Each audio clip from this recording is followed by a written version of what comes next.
ট্রেনের ঘটনাটা শুনবে। ট্রেনের ঘটনা বলে তো এই লোক সমেত ছিল আমাদের সঙ্গে, ইনি ছিল। মানে আমরা এখন অন্ধ্রপ্রদেশে কাজে আসতেছি, আস্তে আস্তে সব ওই মানে আমরা বাড়ি অনেক দিন থেকে ঘোরাফেরা করতেছি অন্ধ্রপ্রদেশে কাজে আসার জন্যে।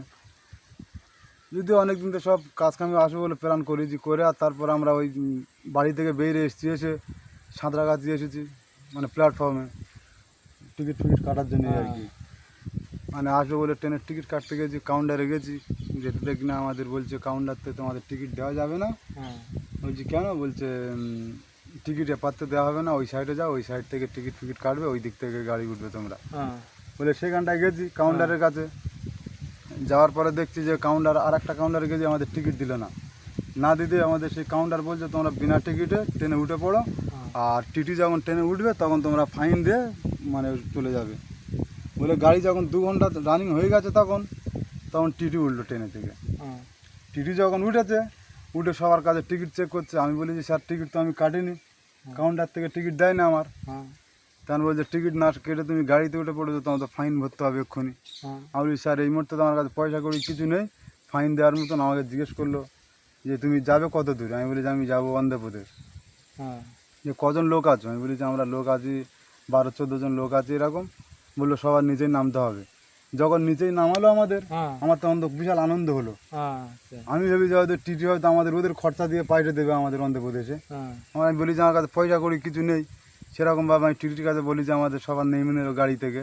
আমি ভেবেছি যে টিটি খরচা করে আমাদের অন্ধ্রপ্রদেশ পৌঁছে দেবে বলে আমার নিয়ে একটা টিটির অফিসে নিয়ে আসলো। সেখানটা আরও টিটি ছিল অনেক, হেড অফিসে আনলো। এনে সেই টিটিদের সঙ্গে আলোচনা করতে টিটিরা বলছে বলে এদের তো পয়সা করি নেই, এখন এই মুহূর্তে তো ফাইন করলে তো দিতে পারবে না, কী করবে? আমি তখন বলছি স্যার আমাদের ছেড়ে দিন, আমরা কাজ করে আসার সময় 2টো টিকিট একসঙ্গে কেটে নেবো, আসার টিকিটটা টিকিটটা একসঙ্গে কেটে নেবো। সে কোনো মতে মানছে না। আমি তখন টিটিকে বলছি, আমি বলি আপনারা আমার সঙ্গে চলুন তাহলে অন্ধ্রপ্রদেশে গিয়ে দেখুন আমরা কী কাজ করবো না করবো, দেখে তারপরে আপনারা ফাইন যে কটা ফাইন বলে অন্ধ্রপ্রদেশে গিয়ে ফাইন মেরে দেবো। বলে সেরকমভাবে হলো একটা টিটি ওরা আলোচনা করলো, করে এখন একটা টিটির আমাদের সঙ্গে পাঠাবে। আচ্ছা, আমাদের সঙ্গে তার পাঠিয়ে দিল। সে বলছে বলে তোমাদের কিসে করে নিয়ে যাবো, চলো প্ল্যাটফর্মের বাইরে ওখানে ভ্যান আছে, মোটর ভ্যান। मारो मुझे मारो मारो मुझे मारो मारो नहीं ये मजाक हो रहा है एक सेकंड यार। মোটর ভ্যান ভর্তি করে মানে তেল মেরে নিল, নিয়ে বললো 10 জন লোক সব মোটর ভ্যানে বসো। মোটর ভ্যানে যেমনি স্টার্ট করেছে আমাদের নিয়ে আসছে খড়গপুর থেকে, নিয়ে আসছে অন্ধ্রপ্রদেশ। আচ্ছা, সেইখান থেকে নিয়ে এসেছে, আমরা কাজের জায়গায় পৌঁছে গেছি। যখন কাজের জায়গায় সব লোক সব ছিল আমার সঙ্গে, কাজের জায়গায় যখন আমরা পৌঁছে গেছি তখন তো সেই টিটি আমাদের সঙ্গে একটা এসেছে অলরেডি। সে এসে বলছে বলে তোমরা এইসব কাজ করো এখানটায়? আমরা বলছি হ্যাঁ এই তো কাজ, এই কাজ ফের টিকিট না কাটলে তার উপর ফাইন, তার উপরে উল্টোপাল্টা করেন আপনারা। বলে টিটি আমাদের সঙ্গে বেশ 2 দিন আছে, থাকার পরে কি কাজ করো না করো তারা দেখবে। দেখতে দেখতে এখন সে একটা টিটি বলছে, সে আমাদের যে এসেছিল আমাদের সঙ্গে, সে এখন বলছে যে আমি একদিন তোমাদের সঙ্গে কাজ করবো। अरे कहना क्या चाहते हो? মাথা এইভাবে গামছা বেঁধে নিয়ে সে এখন ফিট মারতে নেমে যায়, কাজ করতে শুরু করে। কাজ করতে শুরু যখন করলো, দুপুর হয়ে গেল। দুপুরবেলা যখন রুমে চলে এসেছে, এসে যখন ভাত দেওয়া হলো, সেদিন রান্না হয়েছিল ঢ্যাঁড়স আলুর ঝোল, এ মাথা ঝোল সেদিন।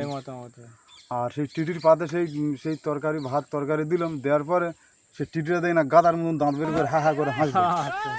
যখন হেসে নিল, যখন হ্যাঁ করে দাঁত বার করে গাদার মতন, আমি বলছি কী হলো?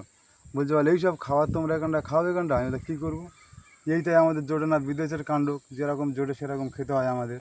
আবার তার উপর যদি টিকিট না কাটি, তার উপর যদি কোনো আধার কার্ড না থাকে, তার উপর ফাইন চার্জ চলে। বলে এখন টিটি আমাদের সেই কাজ দেখে, খাওয়া দাওয়া দেখে বলছে যত শ্রমিক ভাইরা বাইরে কাজে আসবেন কাউকে আর টিকিট কাটতে হবে না, বিনা টিকিটে সব কাজে আসবেন, আর যদি মনে লাগে তো টিকিট কাটবেন, না তো টিকিট কাটতে হবে না। আর আপনাদেরও বলে দিচ্ছি বাইরে আসার সময় কেউ টিকিট কাটবে না, বিনা টিকিটে চলে আসবেন সব।